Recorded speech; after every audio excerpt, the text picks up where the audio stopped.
আর এই থ্রেড যেটা আছে আপনি এখানে ক্লিক করবেন, এই যে গেট থ্রেডস এখানে ক্লিক করবেন। ক্লিক করার পর যেটা হবে আমাকে সরাসরি থ্রেডসে নিয়ে যাচ্ছে। আসসালামু আলাইকুম রহমতুল্লাহ, সবাই কেমন আছেন? রিভিউ প্লাজা পডকাস্টে আপনাদের সবাইকে স্বাগতম। আমরা আজকে একটা নিউজ দেখবো, সেটা হচ্ছে গিয়ে থ্রেডস নতুন একটা চলে আসছে। থ্রেডস মানে কি? এটা কিন্তু ওই যে হুমকি দেওয়ার থ্রেড না, এটা হচ্ছে গিয়ে ওই সুতা তৈরি হয় না ওইটা।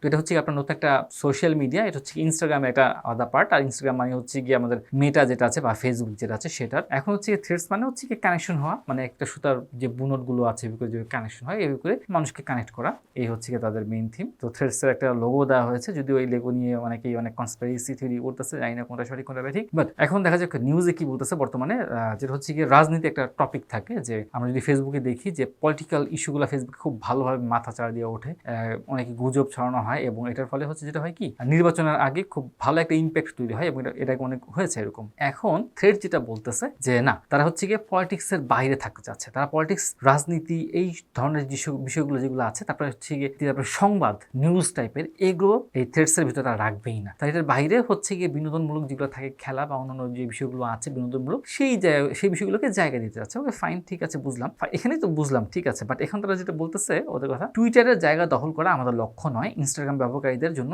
আমরা একটা জনপরিসর তৈরি করতে চাই। এখন একটা গুরুত্বপূর্ণ বিষয় দেখেন ভাই, ইনস্টাগ্রাম যারা ব্যবহার করছে তাদের জন্য তো ফেসবুক আছে, ফেসবুক ইনস্টাগ্রাম তো একই রকমের বিষয়, তাদের জন্য আলাদা কি পরিসর তৈরি করবেন আপনারা? তাদের জন্য আলাদা কি আপনার আলাদা টুইটার তৈরি করতেছেন? কারণ হচ্ছে কি টুইটারের জায়গা দখল করা আপনাদের লক্ষ্য যদি না থাকে, তাহলে কেন একটা টুইটার বানাচ্ছেন? থ্রেডস যদি আপনি দেখেন, পাশাপাশি দেখেন টুইটার, আর কিছু না। টুইটারে একটু বেশি ফ্যাসিলিটিস আছে, এখানে ফ্যাসিলিটিস একটু কম আছে, বাট একই জিনিস আপনি টুইট করতেছেন বা থ্রেডস করতেছেন, একই যে বিষয়গুলো আছে সবই সেম। সো ডিফারেন্স আর কি? তাহলে কোন পয়েন্ট থেকে বলা হচ্ছে যে টুইটারের জায়গা দখল করার জন্য না, যখন আপনার অ্যাকচুয়ালি টুইটার তৈরি করতেছেন আরেকটা? থ্রেডসে কিভাবে অ্যাকাউন্ট খুলতে সেটা আমি দেখাবো, এবং সেই সাথে আরেকটা গুরুত্বপূর্ণ একটা বিষয় আপনাদেরকে বলবো, যে থ্রেডস যে মানুষ লঞ্চ করা হয়েছে এর আরেকটা পলিসি কি হতে পারে সেটা নিয়ে একটা আলোচনা করবো। তার আগে আপনাদেরকে দেখাই থ্রেডসে যারা অ্যাকাউন্ট খুলে নেই তারা কিভাবে অ্যাকাউন্ট খুলতে পারবেন। সো যদি আপনার থ্রেডসে অ্যাকাউন্ট খুলতে চান, প্রথমে ইনস্টাগ্রামে আপনার প্রোফাইলে যাবেন, প্রোফাইলে যাওয়ার পর ঠিক এইখানে ক্লিক করবেন। এখানে প্রেস করার পর, বাই দ্য ওয়ে আপনার চাইলে ইনস্টাগ্রামে ফলো করতে পারেন। এখানে যাওয়ার পর এখানে দেখবেন যে থ্রেডস লেখা আছে শুরুতেই, হ্যাঁ, এই থ্রেডসে এখানে ক্লিক করবেন। ক্লিক করার পর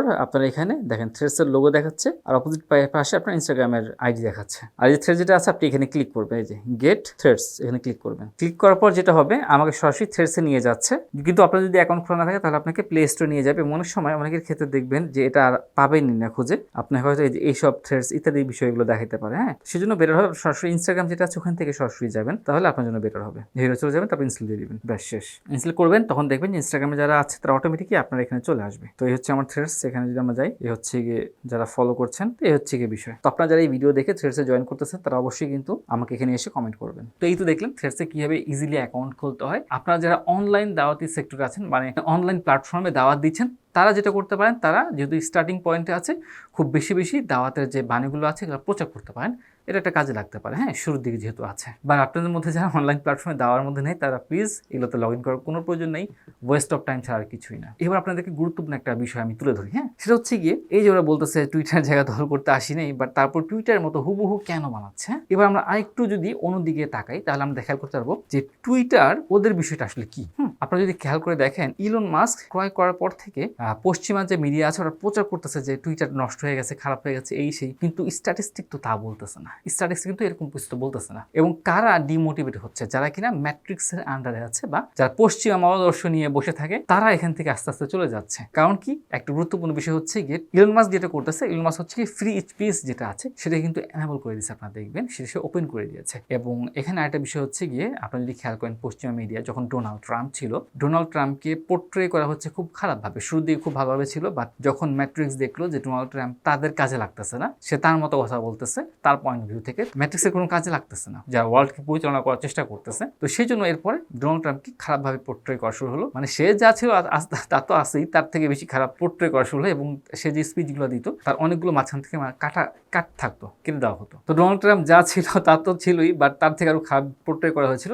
তার যে স্পিচগুলো ছিল সেই সময় লাস্টের দিকে, ওগুলো অনেক কাট করে দেওয়া হয়েছিল। তো পরবর্তীতে মাঝখানে যে কথাগুলো ছিল এগুলো রিসেন্টলি পরে ভাইরাল হয়েছে। হ্যাঁ, দেখা যাচ্ছে যে সে বেশ ভালো কিছু কথা বলছে। অনেক সময় কিছু কথা মুসলিমদের পক্ষে চলে গেছে, হ্যাঁ, এবং যে পশ্চিমা যে এরিয়াগুলো ছিল সেটার বিপক্ষে কিছু কিছু কথা চলে গেছে এবং তারা চাচ্ছিল না যে এটা বেশি বেশি ফ্লাশ হোক। এই হচ্ছে প্রবলেম। এবং আপনি রিসেন্টলি দেখতে পারবেন যে তাকে বেশ কয়েকবার কোর্টে ডাকা হচ্ছে এইসব ইস্যু নিয়ে, বিভিন্ন ইস্যু নিয়ে, যদিও বলা হচ্ছে না কি কি ইস্যু নিয়ে। তো এবার একটু খেয়াল করে দেখেন আপনি, ইলন মাস্ক যেটা আছে ওর প্রচুর টাকা, মানি পাওয়ার অনেক, ওকে কন্ট্রোল করা এতটা সহজ না এবং ও অনেকটা বাচ্চাদের মতো মানে মন যা চায় অনেকটা টাই করে, এই বিষয়গুলো ওর ভিতরে আছে। এখন ইলন মাস্ককে কন্ট্রোল করাও অনেকটা টাফ হচ্ছে গিয়ে ম্যাট্রিক্সের কারণে। এর সব থেকে বড় কারণ হচ্ছে ওর মানি পাওয়ার আছে। ওর ফর এক্সাম্পল যারা বড় বড় বিগ জায়ান্ট আছে, যারা ইনভেস্টর, ওকে যেই কোম্পানিতে জয়েন করতেছে, ইনভেস্ট করছে, বাট এটা ছাড়া ওর আলাদা সোর্স আছে অর্থ, হ্যাঁ। তো এই জন্য ওকে চাইলে এত ইজিলি কন্ট্রোল করাটা একটু টাফ হয়ে যাচ্ছে। একবারে যে পারতেছে না তারা, বাট কিছুটা টাফ হচ্ছে। এবার দেখেন সেই টুইটারটা কিনে ফেলছে, কেনার পরে ও কারোর কথা শোনে নেই, ও যেটা করছে ফ্রি স্পেস দিয়ে দিচ্ছে, হ্যাঁ।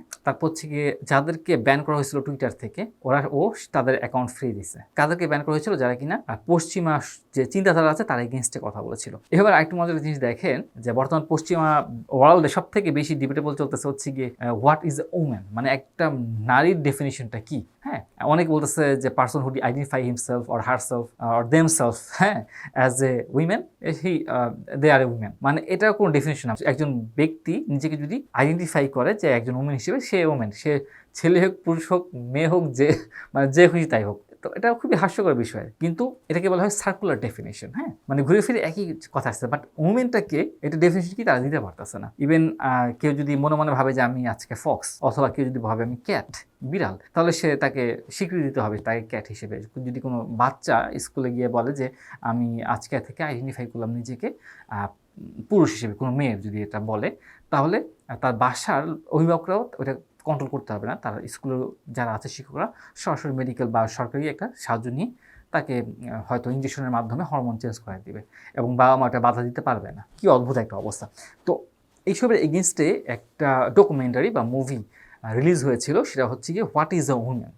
এখন সেটাকে ওরা সব জায়গা থেকে ব্যান করে দিয়েছে, বাট ইলন মাস্ক যেটা করছে ওইটা ব্যান করতে দেয়নি ওর টুইটার থেকে। ও ওখানে আয়োজনের মাধ্যমে ওরা হচ্ছে গিয়ে একটা আছে, তো সেখানে হচ্ছে গিয়ে এটা দেওয়া হয়েছে। আমি জাস্ট একটু সার্চ দিয়ে আপনাদেরকে দেখাচ্ছি। আপনারা হয়তো ডিসপ্লেতে দেখতে পারতেছেন, এই যে এটা হচ্ছে কি what is A women. So বেশিরভাগ দেখেন রেটিংটা খুবই হাই আছে। আর এটা হচ্ছে বেসিক্যালি মেইন হচ্ছে কি ম্যাট ওয়ালস যে আছে, এই ব্যক্তি ডকুমেন্টারিটার মেইন, হ্যাঁ, উনি এটা করেছে এবং এদের সাথে, এদের প্রত্যেকের সাথে সে ইন্টারভিউ, এদের সাথে অনেকের সাথে ইন্টারভিউ নিয়েছে সে। তো এটা যেটা হয়েছে বিভিন্ন প্ল্যাটফর্মে এটাকে ডিলিট করে দেওয়া হয়েছে, একদম ব্যান করে দেওয়া হয়েছে। বাট এখন যেটা করেছে ম্যাট, তার নিজের যে ওয়েবসাইটটা আছে ডেইলি ওয়্যার, সে সেখানে রাখছে, কিন্তু সেখানেও আপনি চাইলেও ইজিলি অ্যাক্সেস নিতে পারতেছে না। বাট টুইটার একমাত্র প্ল্যাটফর্ম যেটা কিনা ওপেন করে দিয়েছে, এবং ওপেন করার পর এমন এটা 3,000 লাইকস, 3,000 3,500 লাইকস পেয়েছে, চিন্তা করে দেখেন, এবং 791টা রিটুইট পেয়েছে। এটা হচ্ছে full documentary what is a women, হ্যাঁ। সো আপনারা যারা দেখেন নাই, আপনারা ইচ্ছা করলে এটা দেখে নিতে পারেন। সো ডেফিনেটলি অনেক কিছু শেখার আছে এখান থেকে, হ্যাঁ, পশ্চিমাদের বর্তমান যে অবস্থা। তো এই যে অবস্থাটা এবার দেখেন, ইলন মাস্ক ফ্রি স্পিচটাকে যেভাবে অ্যাভেলেবল করে দিয়েছে, এবং এটা এই মুভি যেটা ছিল ডেইলি ওয়্যারের হোয়াট ইজ দ্য উইমেন, এটা এবং যেটা মানে মুখের উপর একটা আঘাতের মতো ছিল, হ্যাঁ, ম্যাট্রিক্সের কাছে। তো সেই জন্য এবার দেখেন এই যে ওরা যেহেতু ডিরেক্ট হিট করতে পারতেছে না, এবার আপনারা দেখেন যে ইনস্টাগ্রাম বা মার্ক জুকারবার্গের মাধ্যমে এখন তারা যেটা কী হলো, নতুন একটা প্ল্যাটফর্ম নিয়ে আসলো হঠাৎ করেই, এবং এটার নাম হচ্ছে গিয়ে হঠাৎ করে নতুন একটা প্ল্যাটফর্ম চলে আসলো, এবং সেম টুইটারের মতো, যেন সে টুইটারকে ডাউন করা যায়। চিন্তা করে দেখান অবস্থা কীভাবে জিনিসগুলো আর কি চেঞ্জ হচ্ছে। এবং যেহেতু এটার বিহাইন্ডে বড় একটা ক্ষমতা কাজ করতেছে, সেই জন্য আপনি ইজিলি দেখতে পারতেছেন যে আউট অফ নোওয়্যার, দেখতে পাচ্ছেন যে আউট অফ নোওয়্যার এটা হঠাৎ করেই দুমাদুম করে অনেক মানুষ জয়েন শুরু করে দিল। কীভাবে? কারণ হচ্ছে গিয়ে প্রত্যেকটা সেক্টরের পিছনে এখন কাজ করতেছে, গুগল বলেন, প্লে স্টোর বলেন, বা মিডিয়া বলেন, সবাই চাচ্ছে এটার পিছনে। এর মূল লক্ষ্য একটা ডেফিনেটলি যে টুইটারকে ডাউন করা, হ্যাঁ। তো যাই হোক, এখন টুইটার হোক আর যেটাই হোক, সত্যি কথা বলতে আমাদের মুসলিমদের জন্য আসলে কোনোটাই আসলে ভালো দিক বয়ে নিয়ে আসে না, হ্যাঁ। এই অনলাইন যে প্ল্যাটফর্ম আছে এটা থেকে আমাদের আসলেই মানে বের হওয়াটা খুবই গুরুত্বপূর্ণ, যদি আমরা বের হতে পারি ভালো। তো বাট অ্যাকচুয়ালি একবারে তো বের হওয়া যায় না, কারণ হচ্ছে গিয়ে অনলাইনে অনেকে থাকে। তো যারা অনলাইন প্ল্যাটফর্মে আছেন তারা দুই জায়গায় থাকেন, সমস্যা নেই, তবে দাওয়া দেন, হ্যাঁ, দাওয়া দেওয়ার চেষ্টা করেন। বাট অনলাইন যদি আপনার জন্য সিকিউর না হয়, তাহলে বের হয়ে আসলে সব থেকে বেটার হবে, হ্যাঁ। তো যাই হোক, এই ছিল আজকে আমাদের রিভিউ প্লাজা পডকাস্টের টেক নিউজ। তো এই থ্রেডস নিয়ে আপনারা কারা কারা অলরেডি অ্যাকাউন্ট খুলেছেন এবং কারা কারা কী কী অ্যাক্টিভিটিস করেছেন এটা আমাদেরকে জানাতে পারেন। আর এই বিষয়ে কী কী তথ্য আপনাদের কাছে আছে আপনারা কিন্তু কমেন্টে শেয়ার করতে পারেন। তো যাই হোক, আজকে এই পর্যন্তই। আল্লাহ তাআলা সবাইকে ভালো সুস্থ রাখুন। আসসালামু আলাইকুম রহমতুল্লাহি ওয়া বারাকাতুহু।